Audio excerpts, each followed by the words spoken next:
SSC জিডিতে তোমাদের কত finally cut off যেতে পারে, 2023-24 গ্রাউন্ডের কাট অফ কত গিয়েছিল, ফাইনাল তোমাদের যে ডিস্টেন্স, এই বিষয়টা নিয়ে তোমাদের আজকে সম্পূর্ণভাবে বুঝিয়ে দিচ্ছি। তোমরা যদি চ্যানেলে নতুন হয়ে থাকো চ্যানেলটি সাবস্ক্রাইব করে দিও। তোমাদের কিন্তু 100% এবছর কাট অফ কম যাবে। তোমরা কারো কথা শুনবে না, আমি বিভিন্ন রকম তথ্য নিয়েছি, কোন গ্রাউন্ডে কতজন করে কোয়ালিফাই করছে, কোন গ্রাউন্ডে কতজন করে সিলেকশন হচ্ছে, অর্থাৎ গ্রাউন্ডে পাসের হার কিন্তু অনেক কম। অনেকে বলবে পাসের হার অনেক বেশি, কিন্তু পাসের হার অনেক কম। আমি তথ্য নিয়ে তোমাদের সামনে আসছি, বাট তোমরা হাল ছেড়ে দেবে না। যাদের 8 বেশি আছে, যাদের 6 বেশি আছে, যাদের 5 বেশি আছে, যাদের 4 বেশি আছে, যাদের 10 বেশি আছে, বর্ডার যদি এলাকা হয়ে থাকো ভাই, তোমরা হাল কেউ ছেড়ে দেবে না। দেখো 2022-23 গ্রাউন্ডের কাট অফ কত গিয়েছিল। ইউআরদের 85.85-তে কিন্তু একজন ছেলেকে ডেকেছিল গ্রাউন্ডের জন্য 2022-23, অর্থাৎ আগের সেকশনে তোমাদের আমি বুঝিয়ে দিচ্ছি, তার পরের সেকশনটা বুঝিয়ে দেবো এবং ফাইনালের থেকে এই ফাইনালের ডিস্টেন্সটাও আমি বুঝিয়ে দেবো। দেখো ইডাব্লিউএসে ডেকেছিল 52-তে, একজন ইডাব্লিউএস ক্যান্ডিডেট 52 ডাক পেয়েছিল। ওবিসি ডাক পেয়েছিল 68.70, এসসি ডাক পেয়েছিল 64.68, এসটি ডাক পেয়েছিল 70.46। এটা 2022-23 বলছি গ্রাউন্ডের জন্য ডাক পেয়েছিল।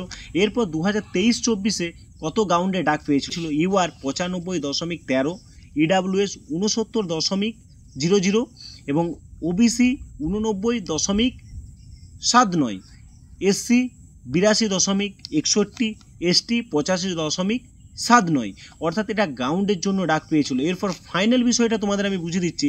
ফাইনাল কাট অফ 2022-23 কত গিয়েছিল। ফাইনাল গিয়েছিল ইউআরদের ক্ষেত্রে 97+, ইডাব্লিউএসদের গিয়েছিল 84+-এ গিয়েছিল, ওবিসিদের গিয়েছিল 86+-এ গিয়েছিল, এসসিদের গিয়েছিল 81+-এ গিয়েছিল, এসটিদের গিয়েছিল 95+-এ। এরপর বলবে যে দাদা বর্ডারদের কতই গিয়েছিল, বর্ডারদের কিন্তু অনেক কমে গিয়েছিল, অর্থাৎ এবছরও কিন্তু সেমটাই হবে। তোমরা হাল ছেড়ে দেবে না, তোমরা ভালোভাবে গ্রাউন্ড করো এবং মেডিকেলে ফিট হয়ে এসো। ইউআরদের গিয়েছিল 82, 160-এ 82 মানে অনেক কম নাম্বার ইউআরদের ক্ষেত্রে। ইডাব্লিউএসে 40+-এ বর্ডার এরিয়ার একজন ক্যান্ডিডেট চাকরি পেয়েছিল, ফাইনাল মেরিট লিস্ট। এসসি 72+-এ কিন্তু চাকরি পেয়েছিল, এসটি 84+-এ চাকরি পেয়েছিল। তো তোমরা বুঝতে পারছো বর্ডারদের বিস্তারিত তথ্য বলে দিলাম। এরপর নকশালদের 22-23 সেকশনের বলছি। ইডাব্লিউএস 65+-এ কিন্তু চাকরি পেয়েছিল, ওবিসি 71+-এ পেয়েছিল, এসসি 60+-এ কিন্তু কনফার্ম তারা সিলেক্টেড, একজন বিএসএফ সিআরপিএফ যার যেটা পছন্দ সে কিন্তু সিলেকশন নিয়ে জব নিয়েছিল। এসটিদের 78.34 চাকরি পেয়েছিল। এরপর বলবে যে 2024-এ দাদা আমাদের এক্সপেক্টেড কাট অফটা কত যেতে পারে। তো তোমরা যদি আমার উপর বিশ্বাস রাখো, আমার উপর ভরসা রাখো, তোমরা যদি গ্রাউন্ডে ভালোভাবে কোয়ালিফাই করতে পারো, 100% বলছি তোমরা কিন্তু সিলেকশন হবে, কেউ তোমাদের রুখতে পারবে না। বাট অনেকে বলছে গ্রাউন্ডে প্রচুর পরিমাণে পাস। আমি নিজে তথ্য নিয়েছি, ছেলেদেরকে আমি ফোন করেছি, জেনেছি, বাট প্রতি গ্রাউন্ডে যাওয়াটা সম্ভব নয়। আমি কিন্তু ইনফরমেশান যারা গ্রাউন্ড কোয়ালিফাই করেছে তাদের মুখের কথা এবং তাদের কাছ থেকেই জেনেছি। তো জলপাইগুড়ির বৈকুণ্ঠপুরে গ্রাউন্ড হচ্ছে তোমরা জানো, তো সেখানে এক ভাইয়ের কাছে আমি তথ্য নিয়েছি, ফোন করেছি, সেই ভাই কিন্তু গ্রাউন্ডে শর্টলিস্টেড ক্যান্ডিডেট এবং সে বর্ডার এরিয়ার, তার নাম্বারটা মোটামুটি 8-9 বেশি আছে। আমি তাকে ভরসা দিয়েছি তুমি 100% কোয়ালিফাই। যে ভাইয়ের কাছে আমি খবর নিয়েছি তার নাম হলো রঞ্জিত বর্মন। তো ভাইকে আমি বলেছি 100% তোমার 9 বেশি আছে, তুমি সিলেক্টেড হবে, আমার কথা তুমি লাস্টে মিলিয়ে নেবে মেরিট লিস্টে।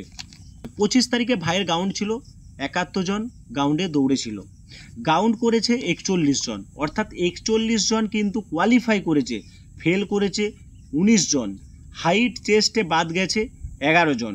অর্থাৎ বুঝতে পারছো তোমরা, তার মানে কতটা পার্সেন্টেজ কম। অর্থাৎ তোমরা এভাবে যদি ভাবো যে আমার 8 বেশি আছে, 9 বেশি আছে, আমার চাকরি হবে না, তাহলে ভুল করছো। তোমরা সম্পূর্ণভাবে কিন্তু নিজের বিপদ নিজে ডেকে আনছো। আমি তোমাদের গ্যারান্টি দিচ্ছি, তোমার কার কত নাম্বার আছে আমাকে ফাইনালি কমেন্ট করো।